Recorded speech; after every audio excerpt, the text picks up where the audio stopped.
This is Dr. Helen Griffiths. She studied psychology and philosophy at Oxford University before moving to Edinburgh for clinical psychology training and qualifying in 1997. She then worked in adult mental health, specializing in psychological interventions for individuals distressed by their psychotic experiences. And she also joined the academic team at the Uni of Edinburgh in 2010, and as a consultant clinical psychologist in CAMS, so Children Adolescent Mental Health Service. Her clinical and research interests focus on adolescents and adults experience psychosis and other psychological disorders. And today she's going to talk about mental health in schools. So if you have any questions, just pop them in the chat, and they can all be answered at the end. And so yeah, take it away. Thank you so much, Gaia. So as Gaia says, I'm Helen. I'm a consultant clinical psychologist. I have 3 roles as part of my current work. So firstly, I work at Oxford University Hospitals NHS Foundation Trust, where I work with children with physical health conditions. I also work on a project with Oxfordshire Hospital School in terms of supporting children with medical conditions in school, with particular focus on their mental health needs. And I have a broader Psychological Society, where I am a lead for the faculty for children, young people and their families within the division of clinical psychology. But today I'm just here talking as me, so sharing some of my thoughts on mental health in schools. I hope the talk is of a broad interest in terms of the role of clinical psychologists and indeed other types of psychologists in moving from training in very individual approaches to mental health to thinking about how we can impact on policy and strategy through working more broadly with government, schools and systems. It's a real pleasure to be invited to speak today, and hopefully there will be some interesting facts and figures in terms of the current mental health needs of children and young people, thinking about the role of schools in supporting mental health, thinking about how what we know translates into key government policies and strategies, and thinking about the range of roles that clinical psychologists can have in supporting mental health strategies. So firstly, given that it's probably post-lunch or pre-lunch for some people, I thought we would start off with a little bit of a quiz, thinking generally about mental health in children and young people. So I don't know if people want to if you're in a room with other people, have a chat about some of these questions, or just maybe have a think to yourself. But I invite you to have a think about what you think the answers to these questions are. So what proportion of children and young people have a diagnosable mental health condition at the moment? How long on average does it take someone to get help for their mental health condition from the first symptoms? What proportion of diagnosable adult mental health problems have their origin in childhood?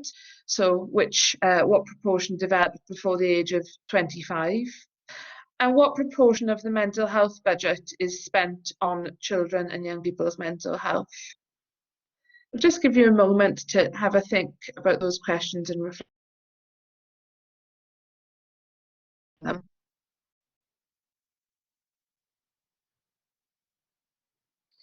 So I'm not sure how you feel reading the answers to these questions, but we know that child mental health has increased in terms of diagnosable mental health problems, with 1 in 6 school-age children now being in enough distress to have a diagnosable mental health condition. That's actually up quite significantly from it was 1 in 7, 1 in 8, 1 in 9, just going back a few years ago, and we've gradually seen the figures creeping up. But we know that for many adults with mental health conditions, many of them had their onset in childhood and young adulthood. So 75% of adults experienced the onset of their mental health difficulties before the age of 24.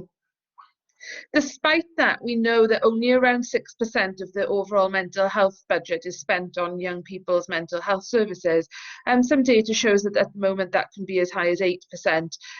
But we know that overall that's very low compared to the fact that many of these difficulties have their origin in childhood. And we know that it takes mental health estimates that it takes about 10 years from the onset of symptoms to actually getting the help that people need.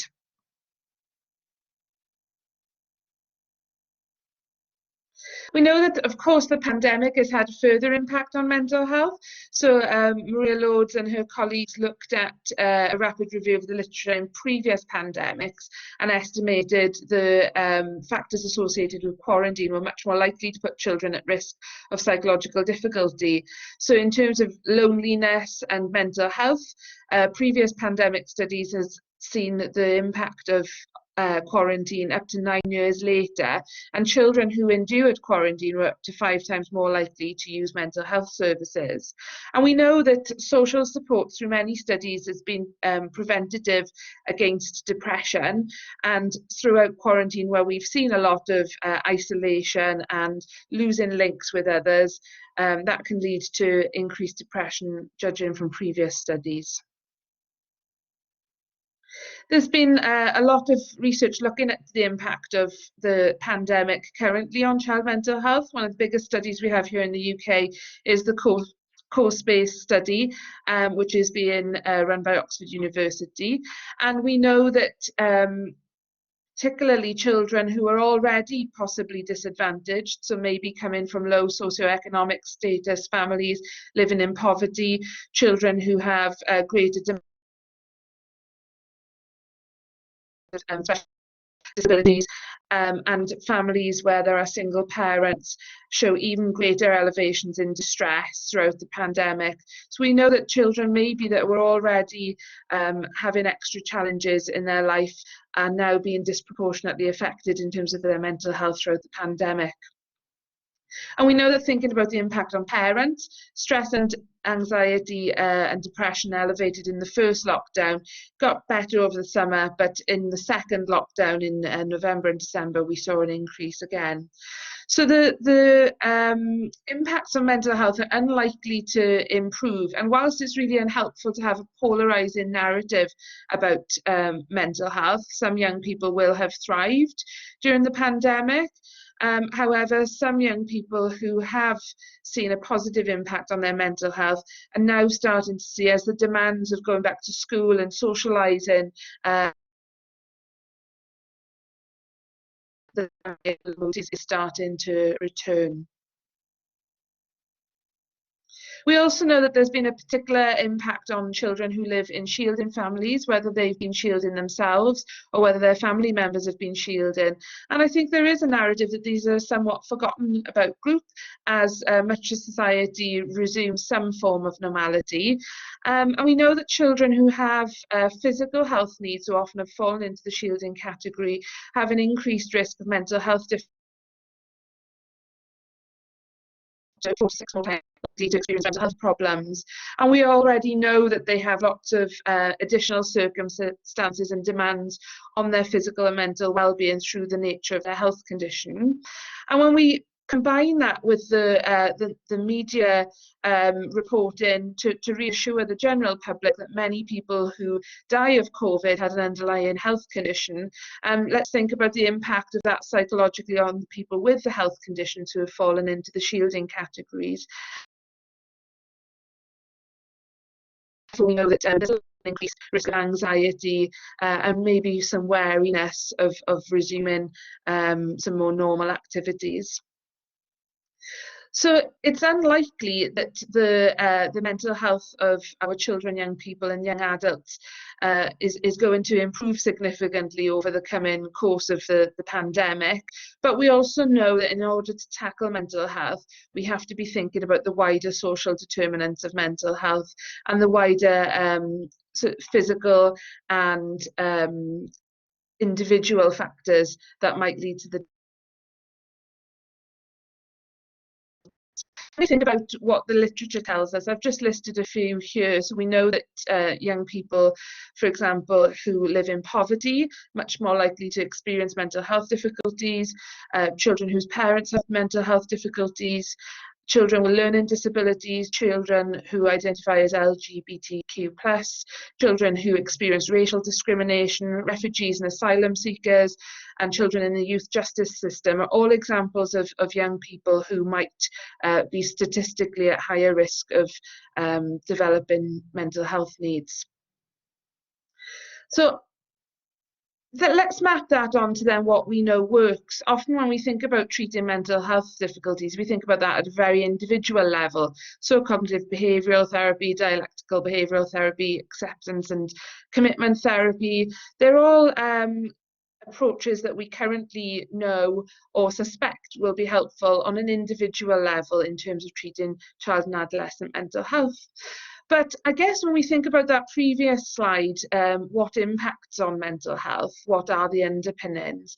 I guess one of the arguments I tend to make is how does that address the systemic factors and the underlying contributions to mental health difficulties in childhood and young adolescents? And are we focusing on the right thing when we think about how do we support young people with mental health needs?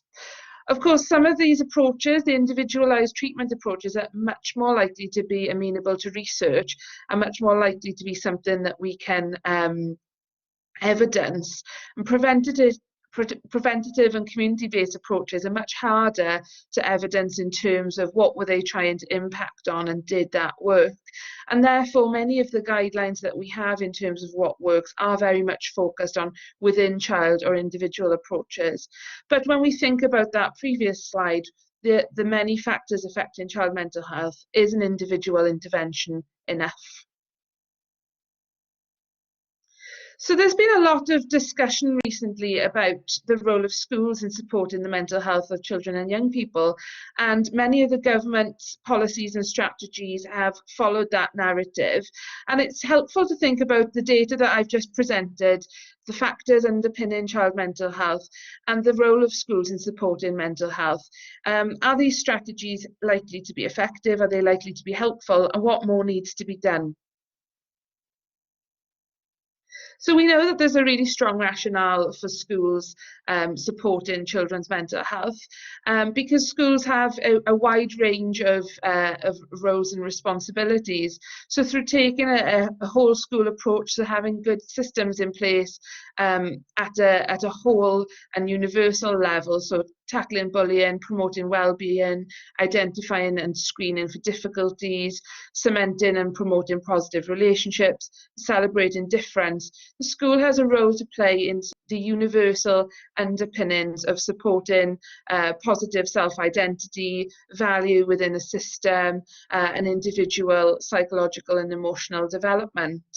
It makes sense, therefore, that schools would be a place where we need to focus our efforts. And I'd like to share with you an amalgamation of some people that I've worked with over the years.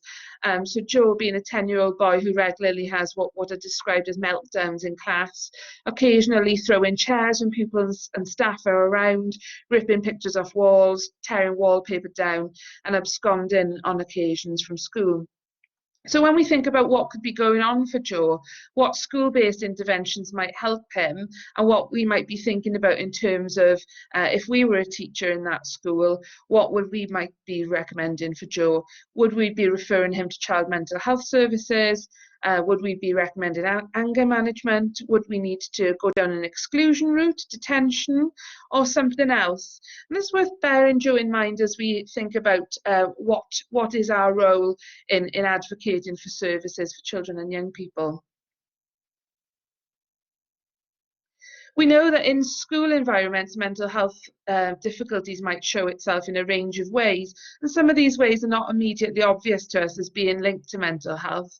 So we might see a regression in behaviours, increased clinginess or attachment-seeking behaviours, asking lots of questions, disruptions to sleep, somatic symptoms of persistent physical symptoms such as stomach aches, headaches, pain, so on, racing thoughts and expression of worries, sometimes being more withdrawn and children slipping under the radar because they're not seen to be expressing difficulty, and sometimes anger and aggression. So identifying mental health needs within the school environment can be really tricky because the behaviours associated with mental health difficulties might be quite well masked by other presentations. We know that there's a strong link between mental and physical health and education. So again, cementing the rationale for thinking about mental health support in schools. For example, if you have a mental health difficulty, if you are experiencing depression, that might then impact on your sleep, it might impact on your fatigue levels, your activity levels, and that might impact on your ability to sit in a lesson and concentrate if you're focusing on pain, if you have a lot of worries going through your head, and that might result in reduced educational attainment, perhaps time off school. So tackling the interface between these reciprocal relationships is super important in order to support the child holistically to meet their potential. And when we throw into the mix all of the other factors, and there's just a few listed here of things that impact on children, so attachment needs, neurodevelopmental, neurodiversity issues, experiencing trauma, maybe within or outside of the home environment, behaviour and behavioural needs, in poverty, we start to get a really complex picture of that child sitting in an educational setting experiencing mental health difficulties. How do we even start to unpick this? How do we start to support children with getting what they need? And I've just listed here again some of the reciprocal impacts between mental health, physical health and education, and some of the ways in which there can be a spiralling effect of experiencing mental health difficulties within the school environment. If we think back to Jo, who I talked about a little bit earlier, when we unpick actually what might have been going on for Jo, we learn that Jo lives in poverty in a house with his dad, who is an alcoholic. And Jo had a very difficult time last year when his mum died, and he's needed to get himself up and out to school. And there's often no food in the house, so Jo goes into school hungry and relies on school for free school meals. His dad is really struggling also. Obviously, he's been through a huge amount, and he tries to help Jo by saying, come on, Jo, you know, you've got to go to school. I might be in a lot of trouble if you don't. I might go to jail. But Jo is worried that when he's at school, something might happen to his dad. What if his dad's not there when he gets back? What's he coming back to? So does this change how we think about Jo's behaviour, that ripping the displays down, throwing of chairs, and how maintaining maybe an exclusion could be for Jo? If he goes home, then he might be reassured that his dad's okay. Is this a mental health problem? And what support might help Jo? Where would we refer Jo to? How would we support him? And I think Jo's situation really highlights the importance of thinking about that constellation of factors that impact on mental health. It's not just a within-child approach, and whilst individual therapy might help Jo, we clearly need Jo to go to a school where there's a whole school approach to supporting young people's difficulties and circumstances, and we need a system around Jo to support his dad, to have social care involvement potentially to support with Jo's basic needs of being able to have enough food in the house, and so on. So thinking about the system around children and young people, I hope I'm making the case that within child and individual approaches are not sufficient to wholly support the needs of young people. And I've taken these quotes from a really excellent document from the British Psychological Society, led on by my colleagues in the talking about resilience, and resilience is a systemic concept, not a concept that exists within an individual necessarily. So a dynamic system that successfully adapts to disturbances that threaten viability, function, and development of that system. So our capacity for resilience comes from the interaction of many different parts of our lives that are connected, and we need to identify the parts or the systems in an individual's life that interact and have a bearing on resilience. So it's not just thinking about the individual approaches within that child, not just teaching coping strategies, not just thinking about therapy, but how do we create a system that is responsive, that is resilient in itself to support the individuals. And of course, here I'm talking, but this can be applied to adult mental health and the systems that we exist in also. Taking a school-based or system-based approach has a clear rationale. It makes intuitive sense, and hopefully thinking about the case that I'm making for moving beyond just an individualised approach is backed up by some of these points made by Fazal et al. So we know that children spend more time in school than in any other place, and that school is not just about educational attainment. It's also a key place for social, emotional, and psychological development. It's where many children get their attachment needs met. It's where many children feel safe. And of course, we know that that's not the case for all children at school. So many children don't feel able to talk to staff. Many children don't feel safe in school. So actually, thinking about a whole school approach, an integrated approach towards physical and mental health and integration with education is really important. How do we ensure that every child going into school is going into a system that's resilient, that has a trauma-informed approach, and that thinks about what's going on for that child and not just what the presentation of behaviour is? And being in school does allow an opportunity for a tiered approach.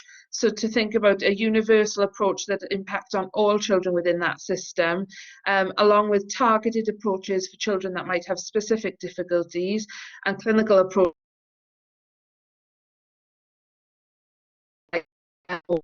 entrenched difficulties of their mental health. But we know from the work that Fazal and colleagues have done across lots of different types of school-based interventions that much more research is needed to look at what is effective in terms of interventions within schools. I want to move on then to think about how as a clinical psychologist, we can kind of pull together the evidence base, pull together the theories, and what we mental health. Think about, okay, how does that translate into policy? How does that translate into strategy? And what is the role of clinical psychologists who often go into the profession to make an individual level difference? And how can we turn that into something that is impacting on government policy and strategy? So I want to raise some recent initiatives just to show you the types of level where there can be an impact. So of course there's a legislative level, and I've got a quote here from the Children and Families Act, and ensuring that we lobby the government to enshrine key priorities and key concepts into legislation is really critical in ensuring that there's that behind of anybody. Of course, children's well-being is everybody's responsibility. So the Children and Families Act is one example of how we can ensure that the needs of children are taken seriously and are met. There are some individual level approaches, so supporting pupils at school with medical conditions is a Department for Education document that looks at how schools at a school level should ensure that there's enough support in place for children with medical conditions, and that includes mental health conditions too. And one of the key components of the document is something called an individual healthcare plan, and as you can tell, is very level. It's a document that sets out that child's holistic needs with regards to their physical or mental health condition, sets out the expectations for support, what to do in a crisis, and is really focused on how a child can access education fully, even with additional needs, so that they can't be disadvantaged through things like not being able to go on school trips and so on. And at the core of the individual healthcare plan is the child and their family's views. So that's an example of how a school level policy can be translated into an individual policy. But if we really want to think about a sort of holistic approach to support, think the whole system level, and that's where initiatives such as the mental health support teams come in. Now, this was a government initiative originating from the 2017 Green Paper, and the idea behind this was that schools would have embedded in them professionals who are trained in early intervention, preventative work, and support for young people with perhaps milder levels of anxiety and low mood, common mental health difficulties. And the idea behind this was that specialist services preserved specialist individualised treatment and therefore reduce the waiting times.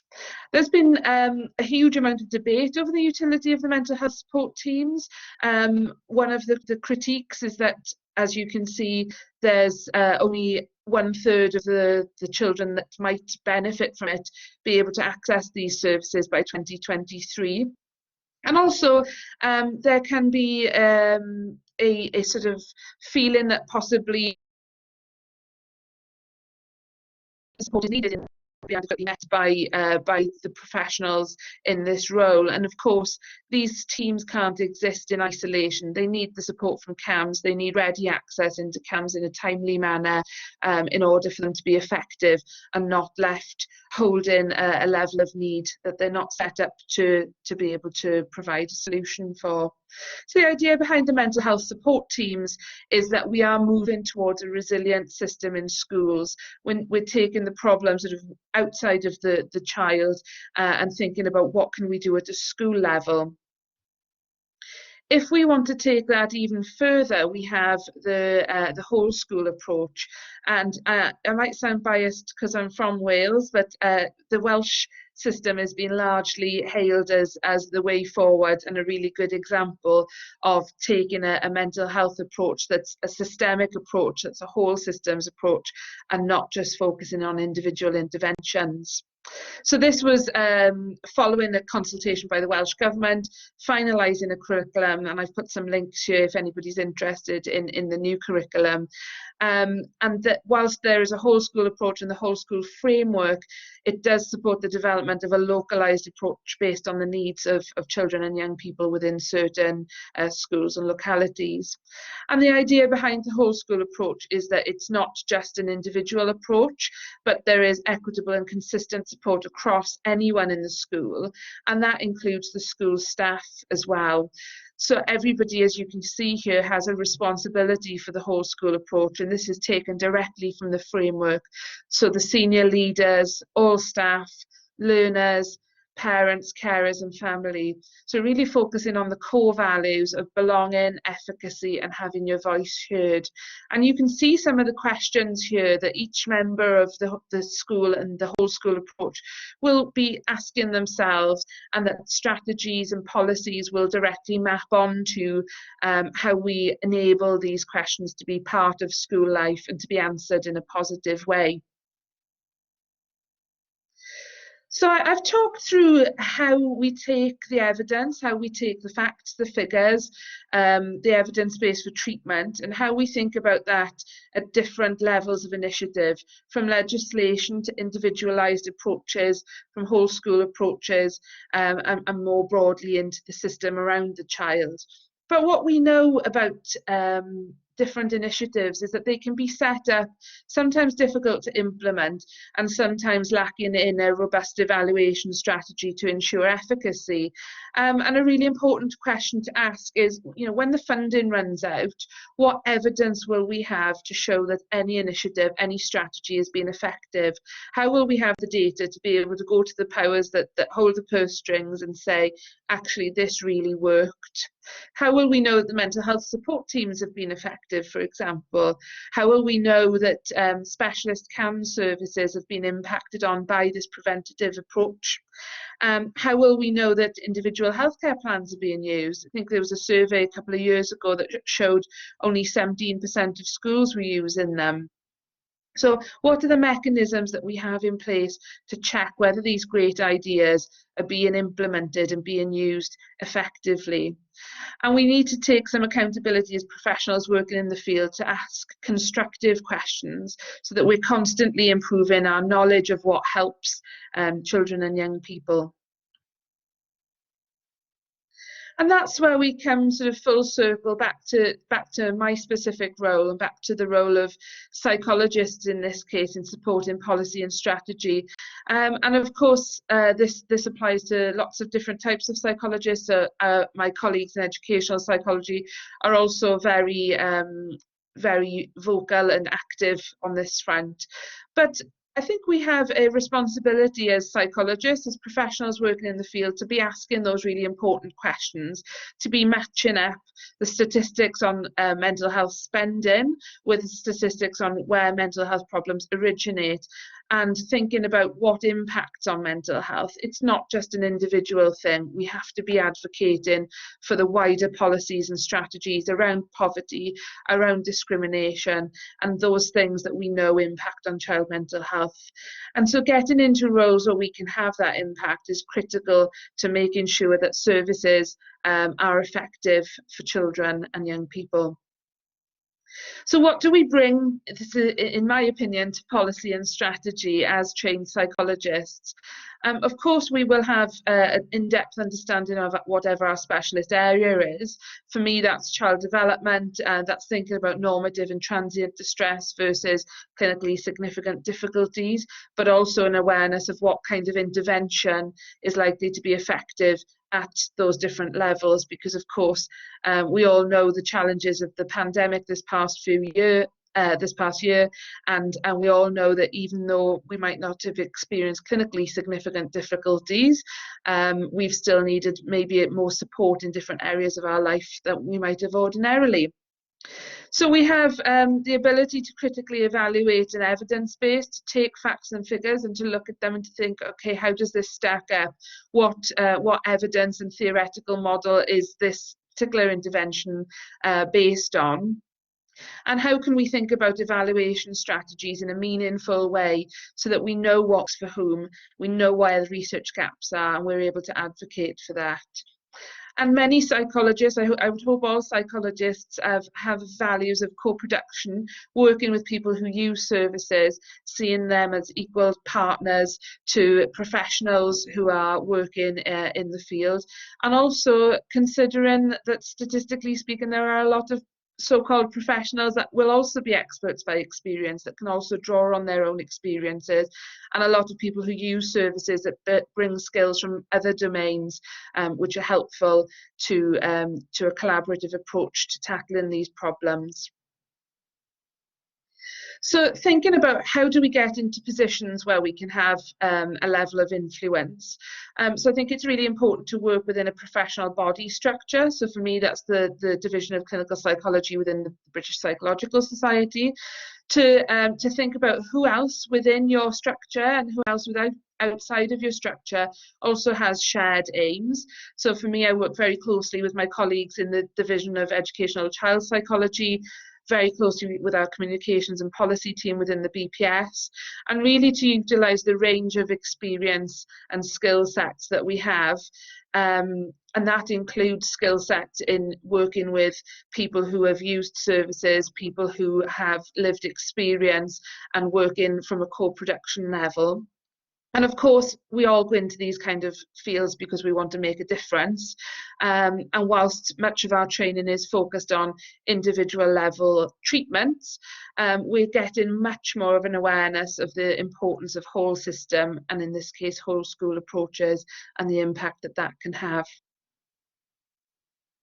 So some examples of some work that I've personally been involved in through working at a professional body level, working at a government influence level. So it's really important to respond to consultations. So many of the professional bodies that you might be linked to, like the RC Psych or the BPS, will often ask its members for a response to consultations, and getting involved in that, sitting on expert reference groups if you can, responding as an individual will really help to shape the commentary and feedback that is given. So for example, the British Psychological Society responded to the recent Ofsted consultation on the inspection framework, and many of the themes I've talked about today were reflected in that consultation response.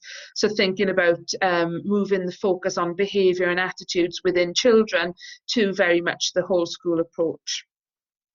Thinking about the production of guidance. So I've talked about the mental health support teams, and we worked with the different aspects of the BPS to think about how we can ensure that mental health support teams are set up to be effective. How can we ensure proper supervision of the professionals working with them? How will they be evaluated? How will that be fed back and disseminated? And really asking some important questions of what is a very important and welcomed initiative. Thinking about the evidence base, thinking about critiquing the evidence base and how it all hangs together. Meetings with MPs. So I've met with Robert Halfon, the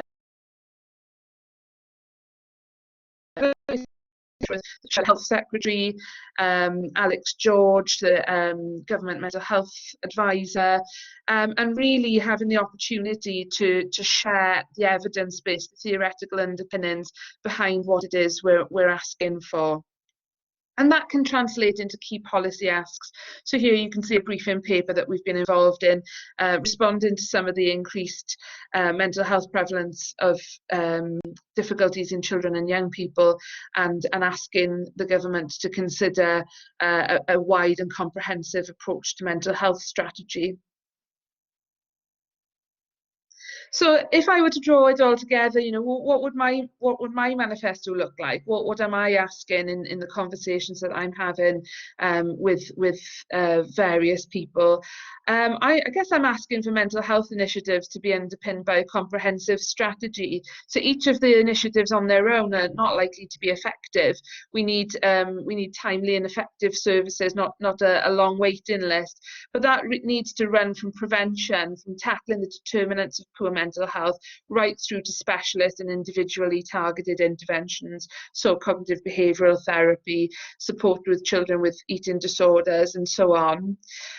We need continued collaboration. So as I've outlined, these things don't sit in isolation. Education, mental health can't really be pulled apart that easily. So collaboration is really key. We need to make sure that interventions are set up with robust evaluation, so we know what works and we can learn from that. We need to think about preventative community-based approaches, and we need legislation and strategies that tackle the social determinants of mental health, such as poverty.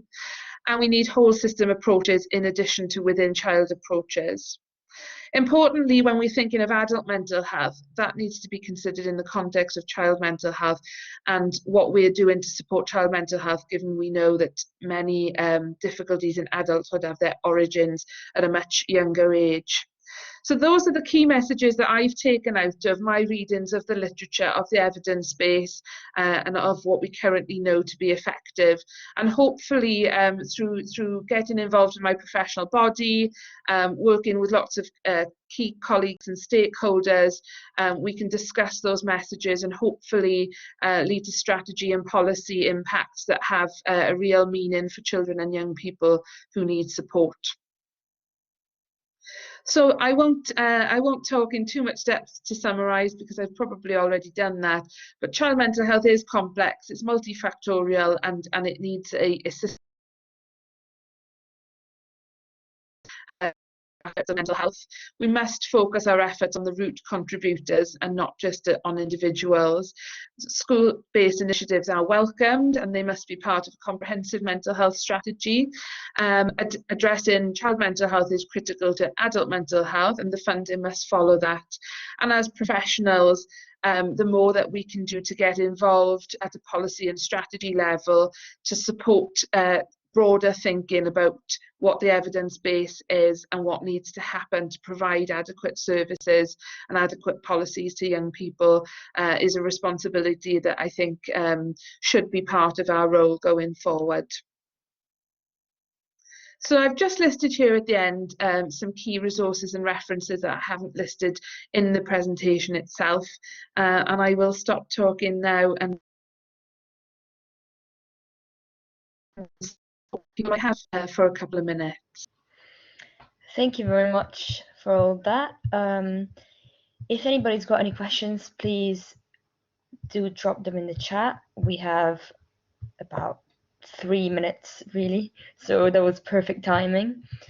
But there hasn't been anything in the chat, so everything's been quite explained pretty well.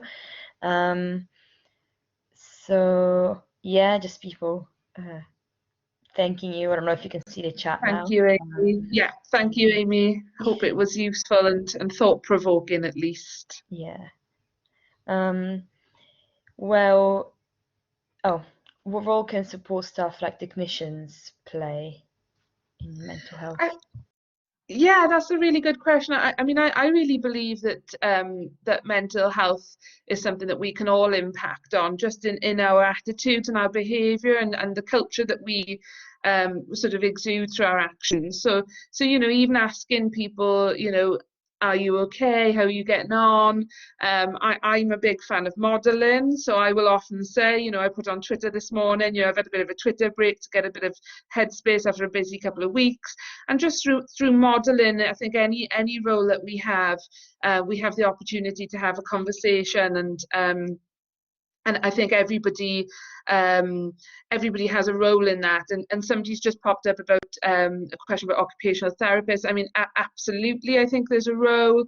My personal experience is that there is a real shortage of being able to access OTs. For example, if a child has significant sensory issues and they're really struggling in a school environment, that's going to likely cause more anxiety, more distress, more feeling different.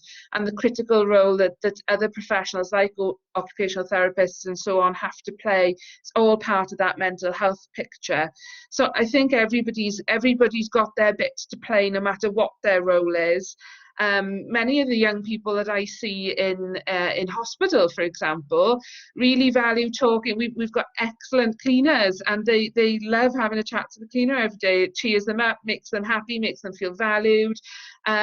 Literally every person shouldn't underestimate the role that they have in supporting a young person, giving a compliment. I've just seen another question about what role as students can we have in supporting the mental health of children in schools. Again, I think there's different levels of things that you can do. So some schools will have voluntary schemes where you can go in and support children with additional needs through, you know, supporting them with their reading for 15 minutes. Some schools have really good programs of mentoring, especially secondary schools. So it might be worth just dropping your local school, your local academy trust an email and offering up, you know, what can we do? I think what children and young people value most, I mean, I can do as many talks as I want to, but they value hearing from other people who've either been through similar or who are perhaps thinking about you know, being a bit closer in age. Like, you know, I feel like I'm getting a bit old now, and young people, you know, want to hear from students in university and so on. And I've seen another question pop up about limited resources. I think it's a question that really a lot of schools, I work with a huge amount of schools in my medical needs and schools project, and I think because a lot of it is about attitudes and culture and conversations and modelling, that doesn't cost anything. And so many of the strategies, many of those whole school approaches, many of those conversations that we can have, we can do for nothing. We can do with just being compassionate, being thoughtful, asking, you know, tell me about what's happened to you. Tell me about any difficult experiences that you've had. And none of that costs any money. Of course, many of the interventions do, unfortunately, but there's a lot that can be done with changing cultures and changing attitudes. So I've been responding to the questions as they've popped up in a really fast way. So I hope that was okay and useful, but I'm very happy to be contacted. I'm aware that I haven't got my email on the slides, but I can share that with the organisers, perhaps for the final set of slides that are circulated. And you can find me on Twitter. I think I'm Dr. H.C. Griffiths on Twitter if you want to contact me there. Thank you all for your questions. Yes, thank you very much.